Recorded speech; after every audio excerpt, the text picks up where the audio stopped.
के दिन थे।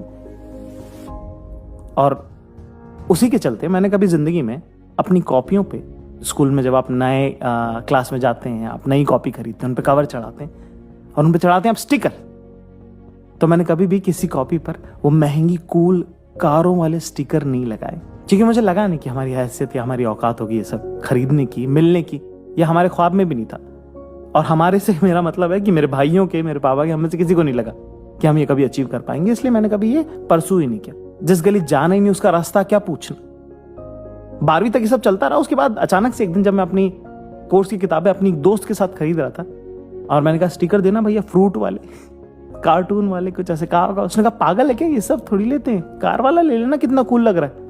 मैंने कहा नहीं यार, वो मैं नहीं लेता कार वाला। कहती क्यों? और इतना वल्नरेबल मोमेंट था ना वो, कि मेरे मुंह से सच निकल गया कि वो क्योंकि यार मुझे लगता नहीं कि हम कभी गाड़ी खरीद पाएंगे, इसलिए। तो उसने ऐसे हंस के बड़ी बेख्याली में कहा था कि अरे पागल है क्या, सोचेगा नहीं तो होगा भी नहीं। वो शायद पहली बार था तब मैंने कार वाला स्टिकर लगाया। और जिंदगी का फेर देखिए, बहुत सार अलग अलग शहरों में रहा, बहुत काम किया, बहुत मेहनत की।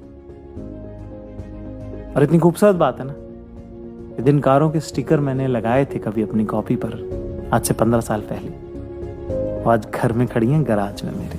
तो पिछले हफ्ते एक पार्टी हुई बंबई में, जिसमें एक दुनिया के सबसे अमीर इंसान जो है वो आए थे। और क्योंकि उनकी कंपनी के साथ हमारा राब्ता थोड़ा अच्छा है, तो कुछ बहुत ही चुनिंदा लोगों को बुलाया गया। कुछ 200-250 लोग ही थे वहाँ पे। शाहरुख खान वहाँ थे, या रहमान वहाँ थे, और हम थे वहाँ, बताइए।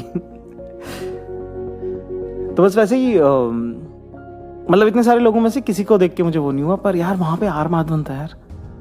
और वो साइड में खड़े होके किसी से बात कर रहे थे और मैं अपने दोस्त से कहा, मैंने कहा यार ये मैडी है यार, पता है। मतलब एक शायद बहुत सारे लोगों को नहीं समझ आएगा, पर एक उम्र के लड़कों के लिए मतलब मैडी बहुत ज़्यादा कल्चरल फिगर है, बहुत आइकॉनिक फिगर है कि रहना है तेरे दिल में, जैसा मैडी था वैसा आपको बनना है लाइफ में। मतलब वो कैरेक्टर बहुत हमें तो बहुत इन्फ्लुएंस किया था। तो मैं से दूर से देख रहा हूँ और मेरे दोस्त ने बोला कि अरे दूसरे लोग तुझे देख रहे हैं। मैंने कहा अरे फ़र्क ही नहीं पड़ता यार, मैं तो मैडी को देख रहा हूँ ना यार। पर फिर हम खाना खा के वापस आए और 11:30-12 बजे जब पार्टी खत्म सी ही होने वाली थी और निकलने के ठीक पहले मैं खाना खा रहा हूँ, अचानक से एक हाथ मेरे कंधे पे आता है और मैं पलट के देखता हूँ तो वहाँ आर माधवन खड़े हैं और कहते हे बडी। और मेरी सांस अटक गई यार। मैंने कहा क्या? और ये बहुत अच्छे से याद है कि किसी ने कहा था कि तुमको जो अगर आर्टिस्ट कोई पसंद है तो उसको लेटर लिखना चाहिए, उसको मेल लिखना चाहिए। उस टाइम पे ईमेल ही नया नया आया था, हॉटमेल वॉट में। तो मेरी दोस्त बोली कि मैं तो इसको लिखती हूँ, मैं तो उसको लिखती हूँ। हाँ तू भी लिख दे, अगर तेरे को लिखना है किसी को, आर माधवन को लिखना है तो लिख ले। मैंने कहा अरे क्या लिखना है, किसी दिन मिल ही लेंगे और क्या। कहाँ एक मतलब इंदौर के खजराने में रह रहा लड़का, उसने ऐसी रैंडम कह दिया कि मिल लेंगे किसी दिन, और क्या उसमें क्या है। और देखिए ना, बोली हुई बात कितनी साकार होती है ना। आपकी जबान पे कई बार सरस्वती बैठी होती है और जब आप कुछ ऐसा कहते हैं अच्छा बड़ा अपने बारे में, हो सकता है कि ऊपर से वो इशारा करें और कह दें तथास्तु। सोचा था और कह दिया, और कई बार कह देना चाहिए अपने बारे में कि हाँ करेंगे, बनेंगे बड़े आदमी, तो क्या मतलब, क्या पुलिस थोड़ी पकड़ लेगी कि अरे तुमने तो कहा था तुम बड़े आदमी बनोगे, तुम तो छोटे रह गए। कोई बात नहीं, क्या फर्क पड़ता उससे।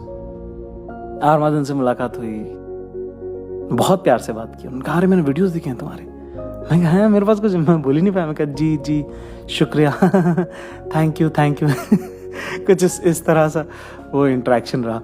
बड़ा खूबसूरत इंटरेक्शन था, बड़ा बहुत यादगार मेरी जिंदगी में।